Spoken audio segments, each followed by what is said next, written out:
আজকে আমরা দেখব কিভাবে অবজেক্ট ইউজ করতে হয় ইউজ স্টেটের ভেতরে।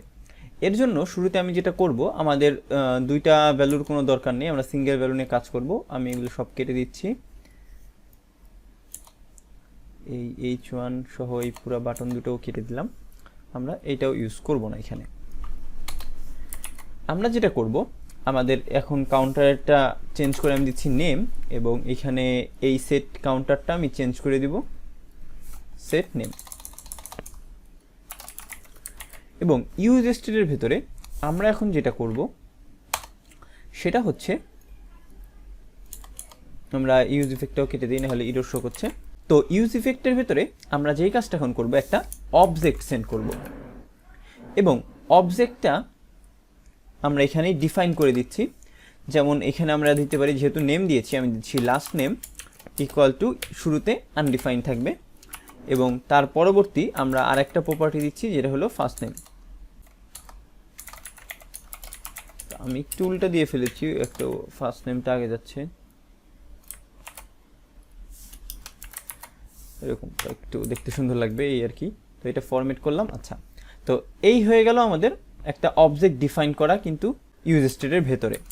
তো এখন এটা যে আমরা ইউজ করব এই ডিভের ভিতরে, এর জন্য আমরা যেটা করতে পারি, এইখানে আমরা ইনপুট নিতে পারি, এবং এই ইনপুটের ভিতরে আমরা চাইলে ইউজ করতে পারি আমাদের যেই স্টেটের ভ্যালুটা আছে, অর্থাৎ এই নেমের ভ্যালু সেটা। তো আমরা যেটা করব, এখানে আমরা একটা ফার্স্টে লেবেল নিয়ে নিই, তাহলে হয়তো দেখতে একটু সুন্দর লাগবে। লেবেল নিচ্ছি, এবং এই লেবেলের ভিতরে আমি লিখছি ফার্স্ট নেম, এবং তার পরবর্তীতে আমরা যেটা করব, এই ইনপুটের ভেতরে আমরা লিখতে পারি ভ্যালু ইকুয়াল টু হচ্ছে আমাদের নেম ডট ফার্স্ট নেম। এখন আমরা যেভাবে অবজেক্ট অ্যাক্সেস করি, ঠিক একইভাবে কিন্তু এখানে অ্যাক্সেস করছি আমরা অবজেক্টের একটা প্রপার্টি। এবং শুধু যে ভ্যালু ইউজ করলে হবে তা কিন্তু না, আমাদের অবশ্যই একটা অন চেঞ্জ লিখতে হবে, আমরা এটা আগের থেকেই জানি, অন চেঞ্জ।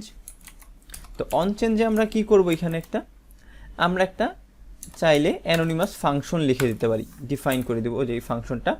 এবং এই ফাংশনের কাজটা হবে কি, এই ফাংশনের কাজ হবে আমাদের ভ্যালু সেট করা এই ইনপুট ফিল্ডে।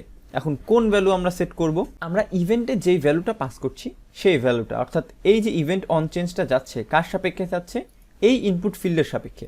তো অবশ্যই এখানে একটা ই ভ্যারিয়েবল আমরা পাবো, এবং সেই ভ্যালুটা আমরা সেট করে দিব আমাদের সেট যেই নেমটা প্রপার্টি ইউজ করলাম সেই সেট নেমের ভিতরে এভাবে। এবং এইখানে আমরা যেভাবে ভ্যালু পাই, ই ডট টার্গেট ডট হচ্ছে আমার যেই প্রপার্টিটা ছিল সেটার ভ্যালু টার্গেটের। এই গেল আমার এটার কাজ। তো এই যে সেট নেম করলাম, এটা তো অবশ্যই কারোর ভেতরে পাস করতে হবে, তাই না? যেটা কি ছিল আমাদের নাম, এই যে সেট নেম এইটা। তো এইখানে আমি একটু উল্টা লিখে ফেলেছি, এখানে সেট নেম হবে না, এখানে হবে হলো ফার্স্ট নেম, যেহেতু এটা ফার্স্ট নেম থাকবে ফার্স্ট নেম। এবং এই পুরাটা আমার সেন্ড করতে হবে কার ভিতরে, আমাদের যেই সেট নেম ফাংশনটা ছিল তার ভেতরে। এবং এর ভেতরে আমি সিম্পলি এটা কপি করছি এখান থেকে, বা কাট করছি, কাট করে পেস্ট করে দিলাম। এর ফলে যেটা হবে, এই ইভেন্টে যখন আমার চেঞ্জ হবে সেটা কিন্তু সেট নেমের ভিতরে যায় ফার্স্ট নেমটা প্রিন্ট করে দিবে। এবং আমি এখানে একটু ক্লিয়ারলি বোঝার জন্য একটা বিআর ট্যাগ দিচ্ছি, এবং আমি এইটা আবার কপি করছি, এটা কপি করে নিচে নিয়ে যাচ্ছি, এবং এইখানে লিখছি লাস্ট নেম। এবং এইখানে আমরা ফার্স্ট নেম না শো করে শো করব লাস্ট নেম।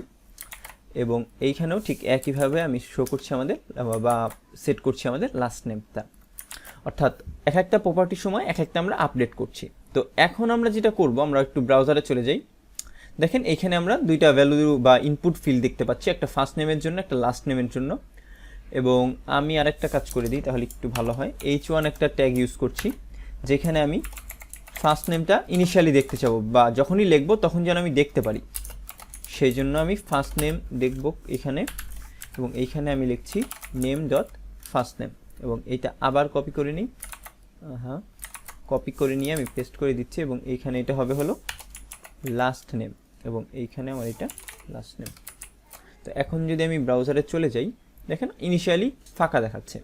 তো এখন আমার কাজ হবে হলো, এই ফার্স্ট নেমটা আমি এখানে লিখলাম SA, এবং এখানে যেহেতু আমার রিকমেন্ডেশন চলে আসছে, এই জন্য আপনি দেখতে পাচ্ছেন না যে ইনিশিয়ালি এটা আপডেট হচ্ছে। তো এস এর পরে আমি যে কোনো ভ্যালু লেখার সাথে সাথেই দেখেন এই যে আপডেট হয়ে গেল। বাট এখন যদি আমি আমার লাস্ট নেমে যাই এবং এইখানে যদি আমি লেখা শুরু করি, দেখেন আমার ফার্স্ট নেমটা কিন্তু ডিলিট হয়ে গেছে। এর কারণ কি? কারণ হচ্ছে আমাদের যে ইউজ স্টেট আছে ও আসলে আমাদের প্রিভিয়াস স্টেটের সাথে নতুন আপডেটটা মার্জ করে না। তো যদি আমরা মার্জ করতে চাই তখন আমাদের সেটা ম্যানুয়ালি করে দেওয়া লাগবে। বাট আমাদের সেট স্টেট যেটা আমরা ক্লাস কম্পোনেন্টে দেখেছি সেখানে ও একাই করতো, বাট এখানে আমাদের এটা একটু জোর করে কাইন্ড অফ করে দিতে হবে। তো এর জন্য আমরা কি করতে পারি? এর জন্য আমরা একটা অপারেটর ইউজ করব যার নাম হচ্ছে স্প্রেড অপারেটর। তো তার কাজ কি হবে দেখেন, 3টা ডট দিয়ে আসলে আমরা স্প্রেড অপারেটর লিখি এবং এখানে আমরা স্প্রেড অপারেটর লিখে আমাদের যে নেমটা ছিল সেটা লিখে একটা কমা দিলাম। এর ফলে যেটা হবে, প্রিভিয়াসলি আমার নেমে যা ছিল সেই প্রপার্টিটা এখানে চলে আসবে। অর্থাৎ প্রিভিয়াস স্টেটে যেই অবস্থায় ছিল আমার পুরো নেমের প্রপার্টি ফার্স্ট নেম এবং লাস্ট নেম, সেটা এখানে চলে আসবে এবং তারপরে আমি ওভাররাইট করছি ফার্স্ট নেমটাকে, সেইটাকে আমি চেঞ্জ করে দিচ্ছি একটা ভ্যালু দিয়ে। তো এই কাজটাই আমরা কি করব, এটা কপি করে নিচ্ছি এখানে, এটা এখানে পেস্ট করে দিলাম। এবং এখন যদি আমি আবার ব্রাউজারে যে এটা রিফ্রেশ দিই এবং এখানে আমি র্যান্ডমলি ভ্যালু লেখা শুরু করি, এটা এখানে চলে আসছে এবং পরবর্তীতে নিচে লিখলে নিচেও কিন্তু একসাথে চলে এসেছে।